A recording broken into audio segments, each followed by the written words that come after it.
And welcome back, everyone. I hope everyone had a great week. We're getting into that March time, so look at the Irish, always fun. Let's go ahead and bring on some guests to talk about this week's episode 3 of An Umbrella. We got our man Shot in the house. So what's up? How you doing? Hey, nothing in paradise, as they say, right? Mm-hmm. And then we have, of course, Kat.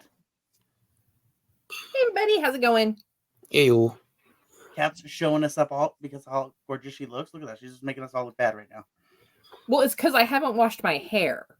See, the gal at the salon did my hair, so I'm like, okay, we're not washing it until this just turns into a hot mess. Oh, so you're doing like the Robert Patterson thing back in the day? We had to like not cut your hair for like 3 or 4 years or something, Kind of, yeah. Oh, okay, Yeah. gotcha. Well, I mean, that's how I'm that's thinking how I'm he got probably his gonna get like role. 4 days out of it, but Fair. You're just like your husband. He's like, oh, let me touch it. No, don't touch it. Don't touch it. Well, of course, we were back this week. We watched episode 3 of Umbrella. Everyone watched the episode this week, of course. Yep. Yeah.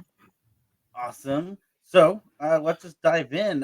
What did we feel this week from there was a lot of interesting relationships being formed and different things happening. What did we feel about this week's episode?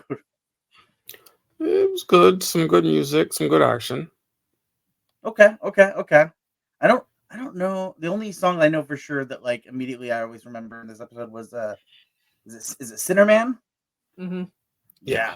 I was like, ooh, that's a classic right there. That just perfect lands it. Uh, we get to see a little bit more of Hazel and Cha-Cha. Mm-hmm. God, these are just two characters that I absolutely enjoy. They're fun. They are just two characters that just seem like a weird addition to this show that is just icing on the cake. I don't know about you guys. Hazel and Agnes is epic. Yes, Yeah, that's the relationships that's forming right there. Like, I'm sorry, he's just like so awkward. Like, so how do you get your donuts to be so fluffy? And you see, there's like a smile on his face listening to her talk. Yeah. And she's like, "Oh, well, you are what you eat." And he's like, "Oh, so you're so light and fluffy, just like the donuts." And just like, Yeah, like in the real world, that would be kind of cringy. But knowing that, like, obviously he hasn't had a lot of social interaction outside the agency per se, it makes it kind of like endearing in a way. I think the moment where you see him like kind of interacting with Agnes, and then Cha-Cha comes out of like the bathroom or whatever, and he just so can you tell us anything else about that? Like just like Mm-hmm. It was like the classic like high school situation where it's like dude is talking to like this girl that he likes, but then like all of a sudden like his buddies like step around the corner. He's like, oh yeah, yeah. I was all cool. I was yeah. What was the put that in the go box for me. We get to see some fun stuff there. We also get to see that it definitely Five seems to be having some PTSD going on. I mean, in Five's defense, how would you feel if you all of a sudden got ported to like the end of all existence and you had to figure out like how to find your way back to stop your entire family, what you know is your quote unquote family, from dying? Mm-hmm. True. I mean, a little bit of childhood trauma, but everyone has that, right? Can you really call it childhood trauma if he never grew up? I think it's just age-old trauma at that point. Yeah. Oh my gosh. But like, yeah, he's very just, he's just survived the shootout. He knows the people are after him now. He's still on this hunt to figure out this eyeball situation that is somehow linked to, in theory, the death of his family members, and he still doesn't know how or why or where it plays in. We see that he is just very attached to, because obviously the last episode we met Dolores, so we see that he's just going everywhere with Dolores. That's an interesting relationship, him talking to her all the time. I like how when he pulls her out of the bag, he's like, sorry I kept you up in there all the time. He just sits her up right next to him and everything, and even chatting with her, like he pulls out a bottle and goes, "I'm not drunk, okay?" And it's like just having this argument with. Well, but that kind of tracks though. One of the things, if you've ever followed any kind of doomsday chats or anything of that nature, where they start talking about like if the end of the world were to come, Mhm. or if there was a natural disaster, It's like, one of the things that they talk about a lot is finding something Mhm. that is that like morale booster. So for 5, rather than it being like a journal or something of that nature, I think it was Dolores. Like he would just like talk to her and he could at least visualize for him like this is a person. And considering their upbringing and that their mom's an AI and everything was kind of, not great in the Hargraves household, that is a coping mechanism to survive the end of the world and get you back. I mean, it kind of tracks. Well, you know what? You bring up a great segue to slide right into mom, and you know, mom took a little bit of a center place in this episode. Obviously, we ended last week's episode with this like revelation of something on the video screen that no one quite knew what was recorded. We get to see that we watch their father character. I keep just wanting to because in the comics his nickname is the Monocle. And I keep wanting to just say the Monocle, but I don't think he. I'm not sure if he's ever actually called the Monocle in the show. Uh, um, Sean, do you remember if he's ever called the Monocle in the show? Yeah, I remember it. I Maybe think for it something really later, maybe. does become relevant and more after this. Okay, okay. 'Cause I'm like, I keep wanting to call him because I feel like in the comic they always say like, "Oh, the Monocle," or at least whenever they introduced him was the Monocle, Richard Hartnett. So I Yeah. keep wanting to say Monocle. Uh, but yeah. So we see Diego unfold with some with some attachment, as well as we just see mom with her how she raised them, how she interacted with the children when they were younger, and we see that they all kind of were very different in their own ways. We see Klaus setting a fire in his bedroom, and That mom, tracks for Klaus. You know. Hmm. mom is just like, oh, boys will be boys, just like uh, but you can see that she builds a relationship with Diego. We Hmm. see that Diego has like some kind of maybe stutter or some kind of speech impediment of some sort, and we see that there's like that bond, that connection, and we see, now we get that information. Why did he take the monocle? Well, because he found it on mom, and he was worried that Luther would immediately accuse mom of harming their dad. So that's why he took it. It's definitely a complicated relationship because her being this AI robot, Vanya specifically brings it up. Is like, she brings it up that is this mom? Is this a person, or is this just our father interacting with us in a different medium? Is this a different way? And that kind of makes Diego kind of question some things in that conversation, I think. At least, what did you guys take away from that? Yeah, I agree. It kind of raises questions and answers we might get or we might soon not get, or so he's for. Mhm, So for me, it was almost kind of like, and just hear me out here. And this is coming from, because, of course, I don't want to give anybody spoilers, but if you're just watching it and like mind wiping yourself mhm, from what we've seen of later seasons, mhm, um, you know, being in a house of people who are extraordinary, any mhm. kind of weakness, even something as simple as a stutter, was probably not tolerated in that household. Oh, yeah, yeah, probably. So Diego, even though he had this kind of cool superpower where, he can fling knives and they hit everything, but obviously apparently it's just knives because we saw plenty of things that he missed with that weren't knives. Um, Except his so power having this speech impediment would have been perceived by their father as weakness. less than extraordinary. And after watching maybe like how Vanya.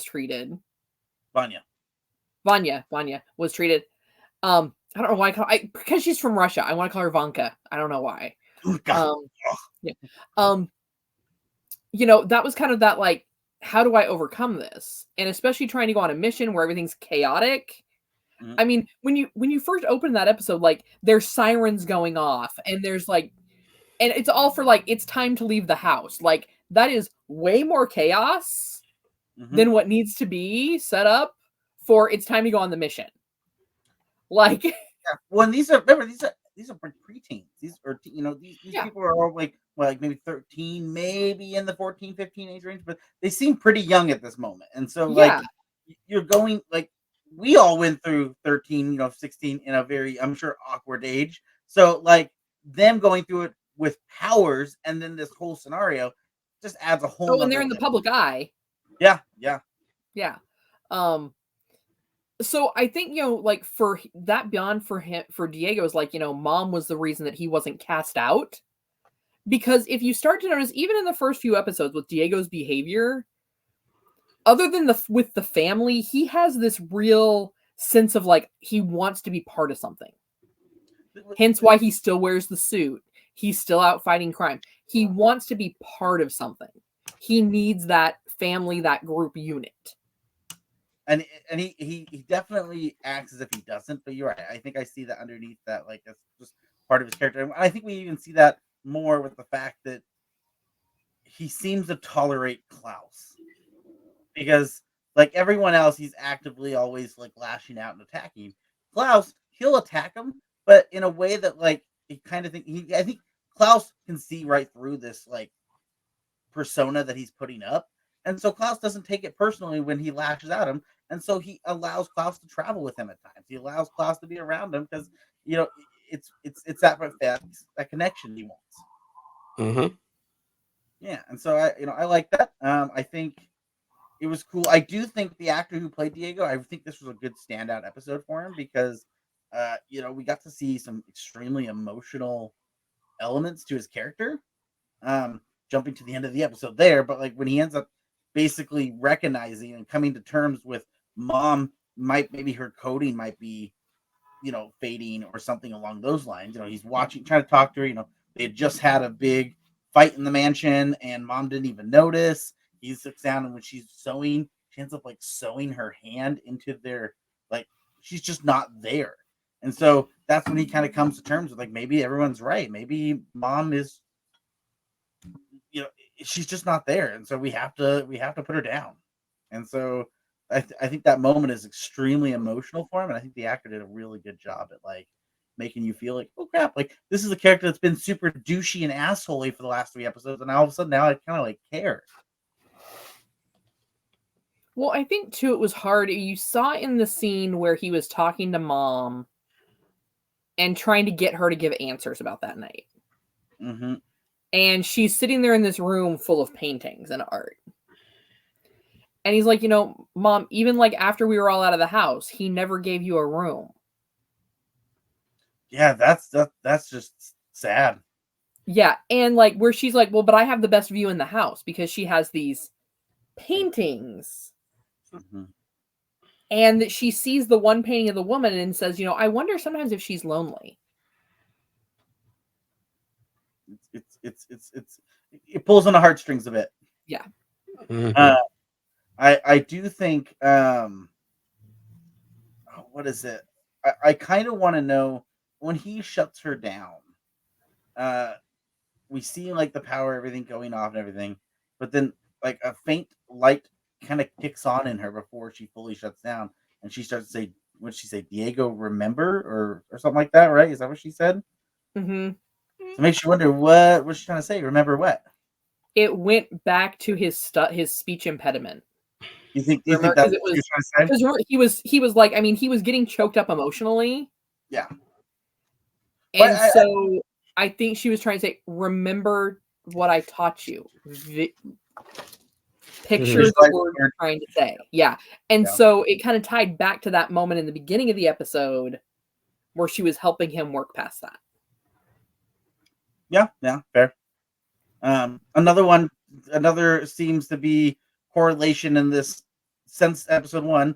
Vanya, it's everyone hates Vanya. I guess it's the continuation of just not just her family, but like when she goes and we see that she's been part of the orchestra. We see that she's practicing and she's part of this big organized orchestra. She goes to talk to the first chair, and the first chair is just a straight up bitch to her. Mm-hmm. Like, what the hell? Like, why? Why do you have to be so rude? Well, so with the family, and just hear me out on this, because it's like you have two sides of the coin there, right? You have these kids that are incredibly extraordinary, that everything in their life is being put out there in the public eye. Mm-hmm. But then you have the one sister who magically somehow never got a power. Mm-hmm. And she got to have a more private life. To some So, extent, yeah, so there is the family who it's like, there may be a little bit of jealousy there that they don't fully realize, because out of the, insane circus that was their family, mm-hmm. she was the one that had the closest to a normal teenage childhood or a normal life. Like, she can go out and walk the streets right now and people don't know who she is. They don't know she was, well, because, Hargraves didn't ever let her out to be part of the team. Yeah, she wasn't part of the umbrella. I remember when he announced he says, I have 6 children. And we see what sparks her desire to write that book as she sees the comic book in the window of the Umbrella Academy. It's her 6 siblings. And so, yeah, she goes and writes that book. We see everyone taking interest in her book, which was, I kind of enjoy it, but at the same time, like it almost feels like it fits so well that the fact that everyone probably read it and no one's willing to talk to her that they read it. Because I think Five's really the only one who's admitted to reading it, isn't he? Yeah. No, everyone knows the book exists and they dislike it. No, I think Klaus might have hinted that he might have read it. Did he? Oh, okay, maybe I missed but that. But Klaus doesn't care. He's like, yeah, that's kind of how it was. Dad screwed us all up, He's just there. He's just he's Klaus is just here for the ride. We're starting to see Ben more. Yeah, Ben is very active in this episode. Maybe not active in the way of doing things, but he's like in almost any scene with Klaus. Ben is there. Yeah. So I'm like, okay. So Klaus must not be as stoned as he normally is, because that's obviously what we've been led to believe, is that when he's super stoned, he can numb out all the voices, so he can't, that kind of stuff. But there's also a part of him that's still, like you saw in that bathtub scene. Mm-hmm. He's still trying to connect to their dad. I don't know if that's what I took away from that. At least for me. Well, so it was one of those things like, nothing I'm doing is working. He's not reaching out to me. Mm-hmm. What if it's a dark thought, mm-hmm. but what if I nearly drowned myself? But then the problem with that was he got to that point where he was underwater and he was underwater and he was underwater and he was underwater. And he was getting the spirits of everybody else. Okay, but his dad, and he came up when it got too overwhelming, was my take on it. Okay. I could see that. I can see that. I think what I took away was just the fact that, like, we haven't, in that first episode, we very much see him doing drugs left and right. This episode, we don't actually see him do any drugs. And I think he's kind of becoming slightly sober. And in that element, I think it's the numbness is fading. And I think he's terrified of what is going to come about not being numbed anymore. At least that's what I'm taking away from that. I mean, if I had all of the dead people trying to channel themselves through me, I mean, I'd probably want to numb out too. Yeah. I mean, I worked retail and I wanted to numb out. I mean, but no, it's an interesting, it's an interesting take. Obviously, I do remember some things going forward, but I'm excited to kind of try to remember how things pan out. There was in this episode something that I very much forgot was a thing that happened, was the fact that Hazel and Cha-Cha actually stormed the mansion. Mm-hmm. That was something I totally had forgotten to happen. Like when they walked in, I was like, "Oh, what? They walked in? Oh my gosh!" And so they're walking through the house. No one's noticing them. I do kind of want to ask, where the fuck was Pogo? Uh, like Pogo's never not to be seen like anywhere. The only time I think we see Pogo in this episode is at the beginning of the episode when they're trying when I think Allison and one are trying to talk to mom and investigate, and then they like don't get any answers anywhere. And then I think Pogo was like, wasn't he like overlooking the banister, looking down, and like that was what was going on? I think Sounds right, but I'm not sure if that was the end of the second episode or first or the third. that might be right. I don't, but either way, Pogo's like just not really here, and I'm like, yeah, there was a whole attack on the house. Where was Pogo? Pogo, I guess, was just taking some kind of nap. Well, but I think Pogo's a non-combatant, though. Mm-hmm. Well, sure, but like, he didn't even come out and be like, "Was that a sound?" Like, what's going on out here, guys? And I guess like for all of this like that they quote unquote know about 5, it still always kind of strikes me as odd that like they didn't know about the other kids. Like when they found Luther's shoes. Oh yeah, someone's been eating his Wheaties, as they say. Yeah, like wait a minute here. You recognize the tattoo. You know where to go. But none of the dots are connecting. Well, I wonder if they didn't. And this is just me speculating because obviously the show doesn't say, but I wonder if after the tattoo's been drawn, that they look up this tattoo or look up this and brings up the Umbrella Academy, and so they go to it, and they didn't look too deep into who the Umbrella Academy is. Maybe. I mean, they also walked through a house and didn't clear the rooms because, like, there's Klaus just smoking a cigarette with the door open. Oh yeah, yeah. There's no way you didn't hear someone in a bathtub 10 feet away from you. Like they just were. They're just being quiet, walking through the house, and yeah. Oh my goodness. Yeah, and I do love when they first get thrown by Luther, because that now we see who the boots belong to. And both the family and them are like, who are these people? Who the hell are these people? Like that no one knows each other. And they're just like, shit. We see Cha-Cha can hold her own pretty damn well. Mm-hmm. Well, yeah. Now, I kind of want to get on Allison a little bit here, because now we do get to peek, and I don't want to jump too far ahead to this right away, but obviously we're going to find out here in this episode that Allison has a reason why she's trying to avoid using her power. But there is a bad guy in the house that is trying to kill you all, and you say you don't want to use your power because you're pissed off? Like, come on, Allison, are you fucking stupid? Like, your dad's going to be like, what the hell? Yeah, well, I mean, but I think also, though, if it goes back to the conversation she was having with Luther about, like, why she doesn't have her daughter. Is this something that can be handled without using your power? Mm-hmm. Because if they find out that you used your power, even though you were using it to defend your family and yourself, is that then going to prevent used against you her from being able to, like, is that going to be seen as a black mark with her being able to go and see her daughter again? I didn't think about that. That makes sense. Okay. Another thing with that I had forgotten. Now I had remembered why she'd lost custody to her kid, because I remember that she had used her power on her kid. However, I had forgotten that she did it multiple times.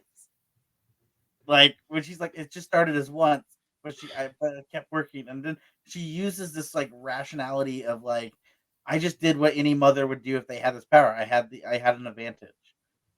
Man, that's something, right? Like that's the monocle rubbing off on her about controlling a situation, right? Mm-hmm. Well, go ahead, Shot. Sorry, I didn't mean to cut you off.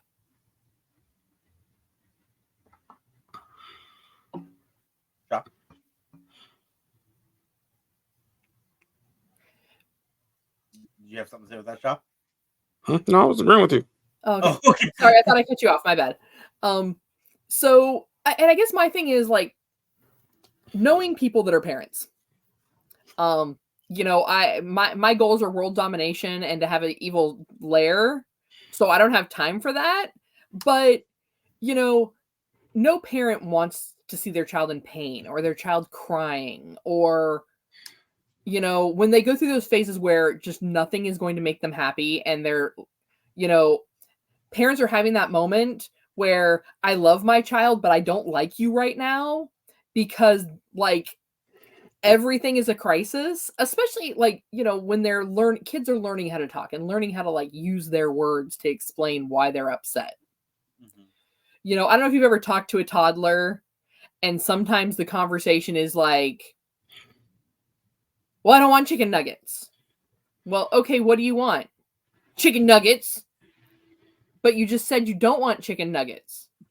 I don't want these nuggets. Which ones do you want? Like, you know, so between those kind of frustrations and like not wanting to see your child like upset and suffering and in pain or sad, Mhm. I can see where, hey, I have this ability where I can take that away from them so they don't have to experience that. Mhm. As a very easy temptation. I mean, not gonna lie, I'd do it. I mean, I'd do it. You know. Well, but here's the I thing, though. can get Your argument, and I agree with your angle, but I don't think Allison's argument reflects your angle, which is the like you don't want to see them in pain. She just didn't want to deal with her, like because she never well, brings up like I didn't want to see her in pain, and so that's what I like. I think that says more about Allison, about her just like I couldn't deal with her screaming. I just needed her to stop.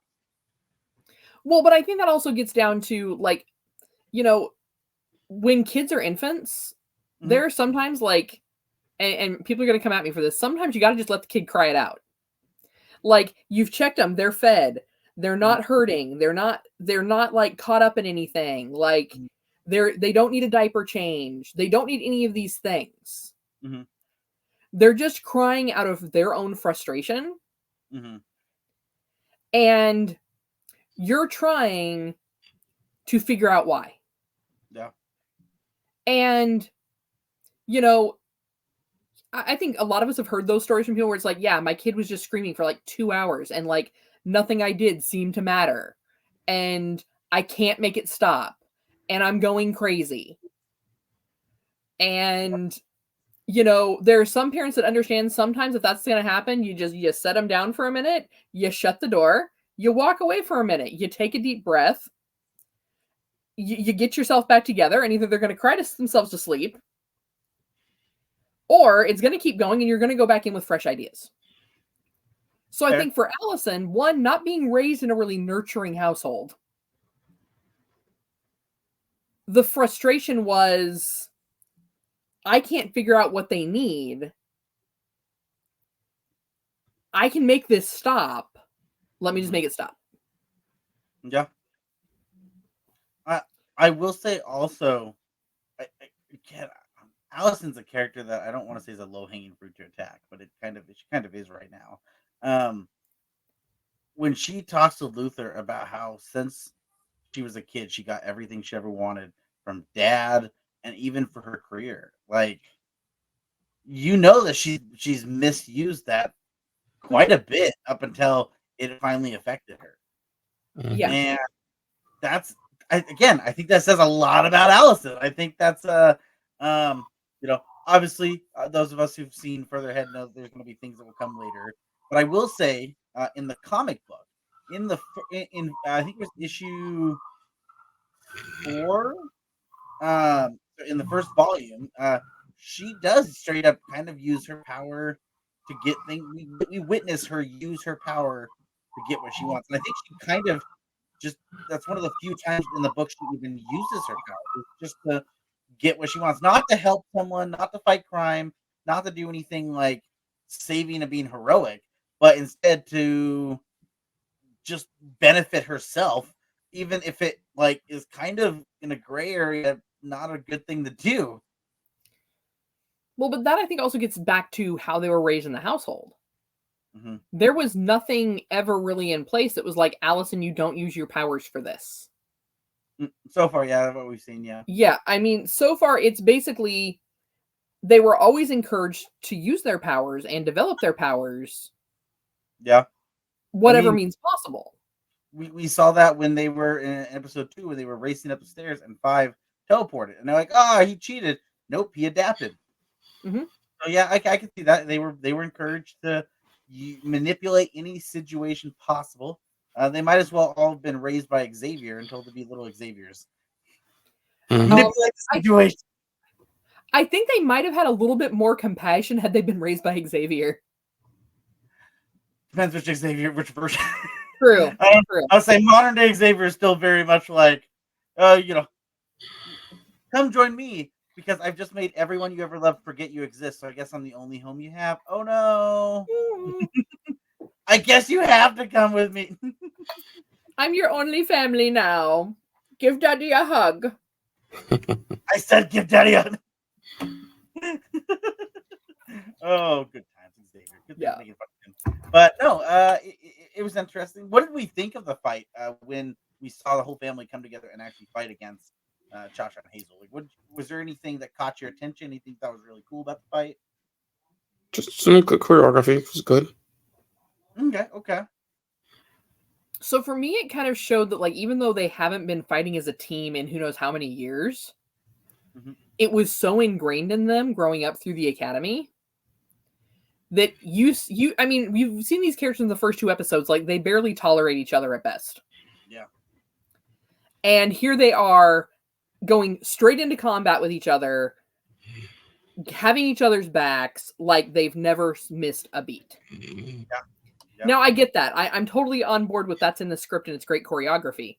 Mhm. But I think if you're looking at it from the story perspective, it goes to talk, it kind of goes to speak about like how intertwined their lives really are, whether they want them to be or not.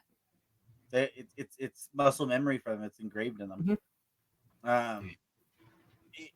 We also see the moment, the chandelier falls on Luther and it rips off his shirt and we see this big hairy muscular, obviously was supposed to take away, if you guys couldn't take away, it's supposed to be a giant ape like body. What did you guys think of that reveal? Like, that was like everyone's faces just just this. Well, I think too, because if I saw it correctly, and if I remember correctly, doesn't he basically, like, when he has to go into his like more primitive form like that, he kind of hulks up. So like he actually gets bigger and then kind of shrinks back down to still Luther, which is still very large. Or was that just camera angles? I think it was just camera angles. Okay, because I was like, he looks a lot bigger. Yeah. Well, Mhm. again, I think it's on purpose because he wears these the clothes that try to like make him look smaller. Yeah. See, Obviously, just in the comics, it's a little different. He's supposed to have like the upper body of like a gorilla, but like the TV show just basically like he's just big and a little hairy. So it's like they didn't really translate as well. I think obviously we'll get there, but I think in the season we do see what they do to him. Yeah, It might even be next episode, as far as I'm aware. But which was cool I more. yeah, and so yeah, in the comic book, if I remember correctly, how it's described is, isn't it? First off, aren't they supposed to be space apes, like apes that live on the moon? Mm-hmm. I believe that, and like I think that was what it was in the comics. I thought, and yeah, like something goes awry, and so they basically put his head on top of an ape body, right? Mhm. Yeah, and so obviously a little hard to translate that into, and also even trying to translate that into a live action might get a little gruesome. If we really go on it. Go for the R rating. It's fine. Fair, but yeah, you see, it's an interesting look. You can see that he's embarrassed by it. He takes off running because he's not happy. He just showed Allison his true form, who clearly there's emotional feelings between him and Allison.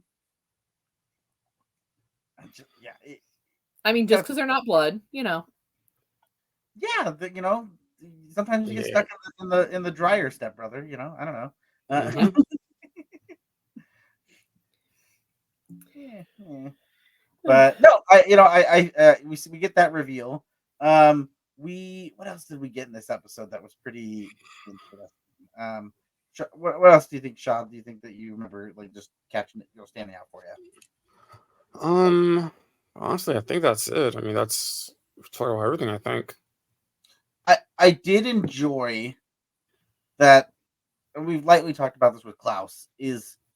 Klaus is kind of just moving from conversation to conversation with everyone in the family, and I think there was a line, I wrote it down because I enjoyed it too much. What was it here?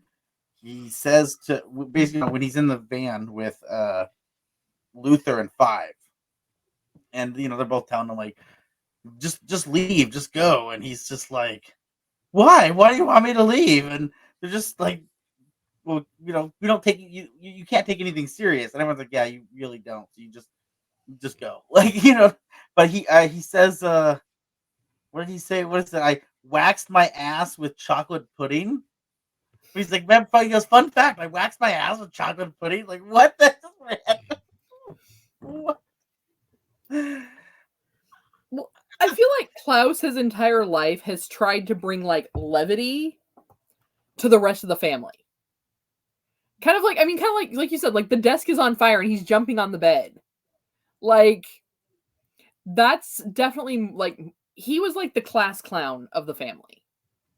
So he He was sees something. everyone so serious about this, especially Luther all serious about someone killed dad, and Five serious about the world's gonna end. And Klaus, so he's trying to be like, hey, let's just like enjoy this moment. Mm-hmm. So, Yeah. I waxed my ass with chocolate pudding is kind of supposed to be kind of that like, wait, what did you just say? Yeah. You Yeah. know, I will say, before we end up, a little more with Vanya and Hazel, those things that happened I want to talk is Vanya, we see, is starting to get a connection with one of her students. Mhm. Uh, we I think the first time we see him and when he's brought in, I think he has a little bit of a charming personality and works well with her. It's only in the moment where he recognizes Allison and says, "Oh, you were in that umbrella thing." I think it's at that moment that there felt a little bit of awkwardness there. Just a slight, I don't know, like, see, obviously red here, no, leading us to something. No. I never thought he was okay. He was charming in the way that like serial killers are charming, I don't and think so. I don't know. Like, you don't think so? When he first no, meets her and they're bonding over why he's learning to play violin. well, I mean, but it felt so scripted for him, which it is obviously. Yeah. We like, sorry, spoilers. We know that you know but like the whole thing, like at first it's almost that like, oh, like maybe he's just really socially awkward. Then it's like, oh no, he's a serial killer. Like this is how like people like Ted Bundy got their like victims. Is it just because he's woodworking? Is that why? Well, it's also it's he's found this person who's incredibly awkward, Mm-hmm. so he knows her isolation. Mm-hmm. So like, I mean, I can go into like true crime drama all day long, but um it's very much like he's picking the target, Mm-hmm. and like he's picking the target because he doesn't think that there's any family or anyone around at all, Mm-hmm. and then he finds out there's the sister, and it's like, oh, there is family. Oh, the sister is well known. Oh, I'm gonna have to really hide this body good. Like I like that was kind of the vibe I'm getting here. Is like, I yeah, don't know. I did. I mean, obviously we know that what he's going to become, but like that moment where he bonds with her felt nice because it felt like everyone was so mean to her that someone's bonding with her, and then this when he shows her the sculpture of her, the wood carving of her with the violin, like I kind of like that. Like that's like I feel like that's a sweet gesture, but I guess you look at the flip side of the coin, it's actually creepy. And I'm Trophy. Serial killer trophy. Mhm. great, I'm relating to a serial killer. That can't be good. But then again, okay, in his defense, though, I also saw his character Vinny on Orange is the New Black.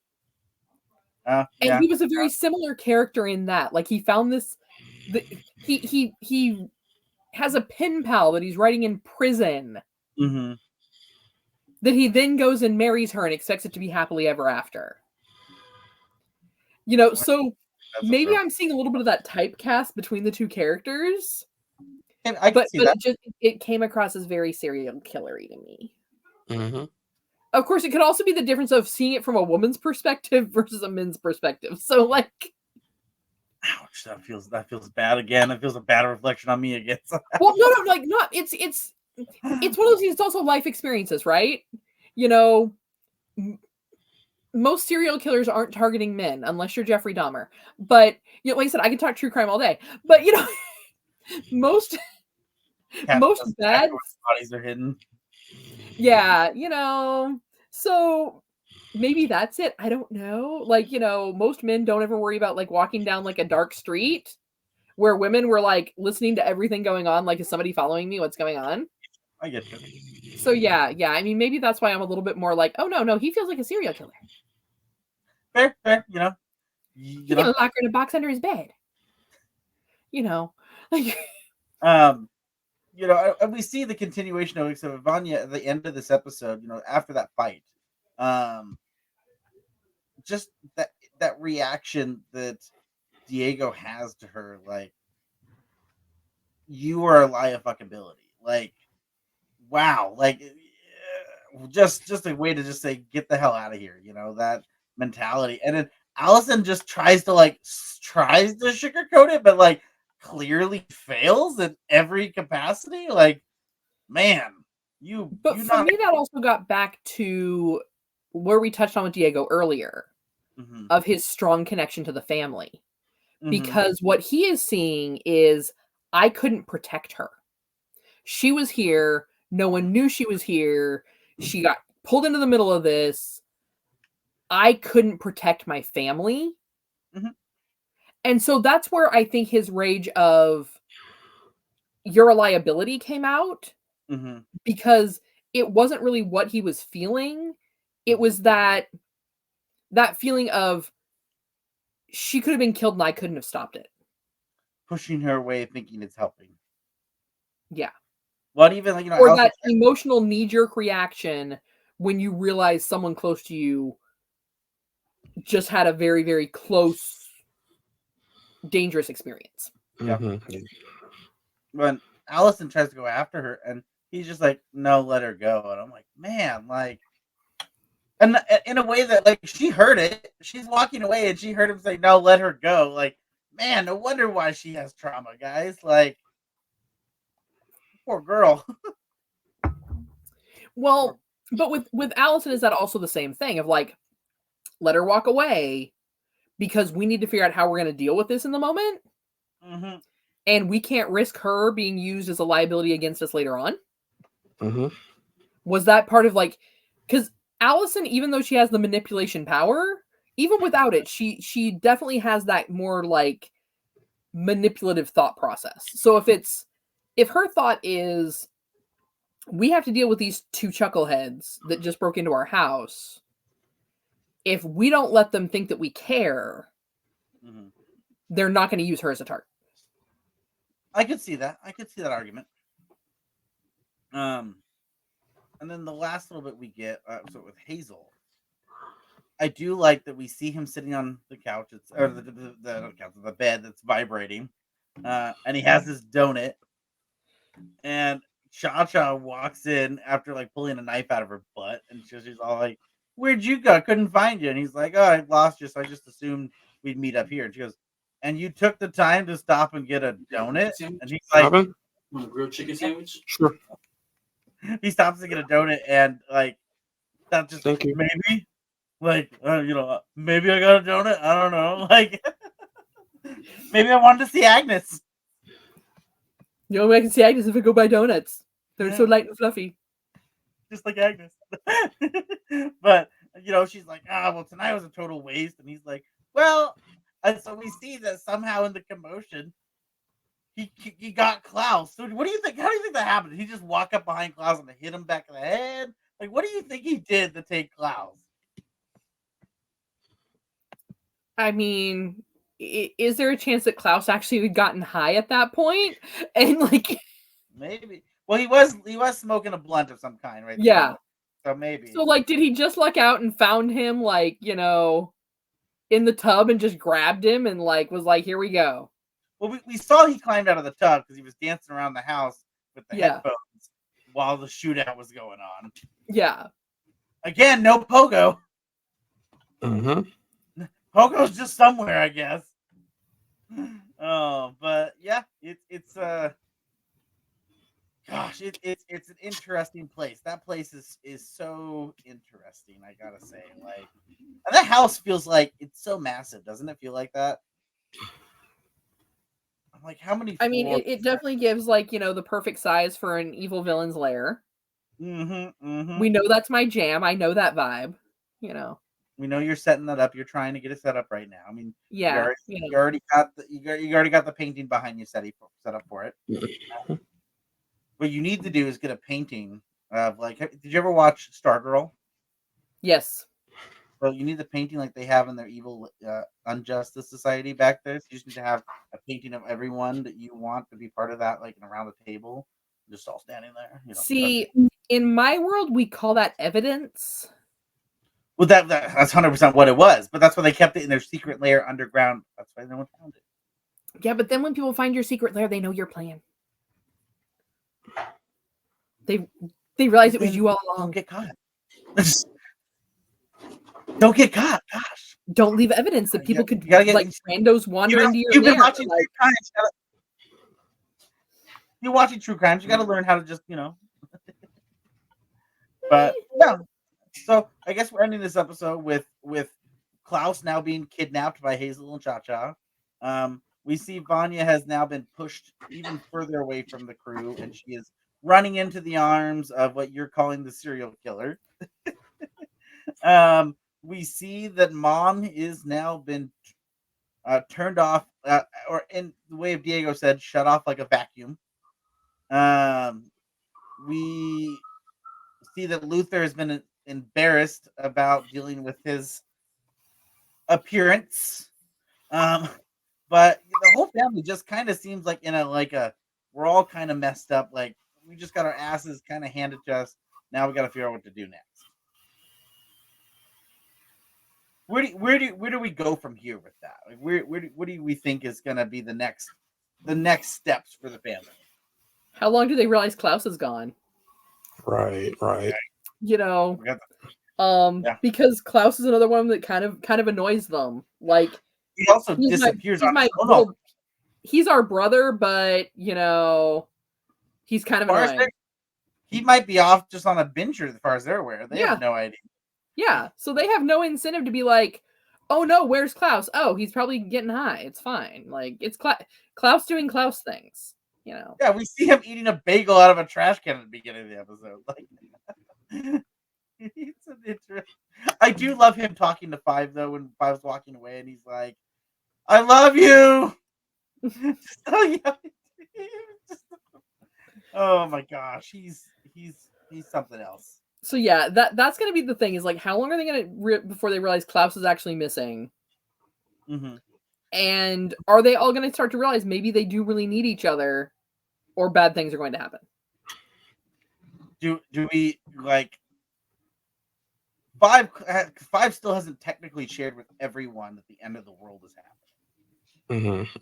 Right. Is that gonna come up yet? Like, because at the moment it's only Klaus and Vanya who know about the end of the world, correct? Yeah. Right. And Vanya doesn't Klaus know, because Klaus still might have been a little high. Well, there's that. Klaus might, Klaus might, it's if you just got. I think Kat, you said you just finished Aspen Hotel not too long ago, and you mean they knew the whole time? They say insane shit all the time. How am I supposed to know this one was real? So I guess we'll see where that so we have the end of the world at this point now. I think by the end of the day that we just watched, there's going to be 5 days left till the end of the world. We have the doomsday clock is at 5 days. Klaus is now missing, so we'll have to see if anyone even notices that he's missing. Vanya is being pushed away and running into the arms of this secret person. I guess that's kind of where we're at with a very messed up family. I mean, we still technically didn't exactly get a full answer to what happens to Hargraves. Because what we see is him after he drinks tea, we see him like kind of like choking and falling onto the bed, and mom just kind of walking away. So we don't necessarily know because he even said like, "Oh, what if she poisoned him?" And they go, "Well, if she had poisoned him, it would have shown up in the talk screen." So we don't really know necessarily what happened to him, and I think that's still a question that's on the table. I think. Mm-hmm. Yeah. Well, I think this was a fun episode. I think I'm excited for episode 4. I guess without that, unless anyone can say anything else, I think maybe we could wrap that up today. Yep, all good. Yep. Awesome. Well, of course, as always, you guys can find us all. We're always doing some fun stuff. Of course, down below my can't even point to this right screen here. You can see my Twitter handle to be able to follow along with of course the Geek Talks. Kat Shaw, you guys want to talk about the Geek Gauntlet that we do every Saturday? Take it away, Yep. Shaw. Yep. On this Saturday, we'll be Geek On. We will talk about all the news in the world of geek of the past week. Talk about a couple of shows, Avatar: Last Airbender and such. You can search for our previous episodes on wherever you can find your podcast. I believe we're pretty much everywhere. I believe, and yeah, that's it. And of course, And Kat, of you course, have in addition to the Geek Gauntlet, you can always find all of your geek news over at geeknewsnow.net. You can also find us on Instagram, Twitter, TikTok, YouTube, where we have some other great podcasts talking about some other fun geeky stuff. So go over there and hit a like and subscribe, and make sure you like and subscribe us here. That way you know every time we put up some new content. gotta go get that content you enjoy. And as the young kids say, the gram, it's not Instagram, it's the gram. No. Yeah, the green. Yeah. But yeah, go follow. And of course, we will see you in all the exciting news and fun stuff. And then we'll see you again back here next week on Monday for our episode 4 of the Umbrella Academy. So take care, guys, and we will see you next week. Peace. Take care.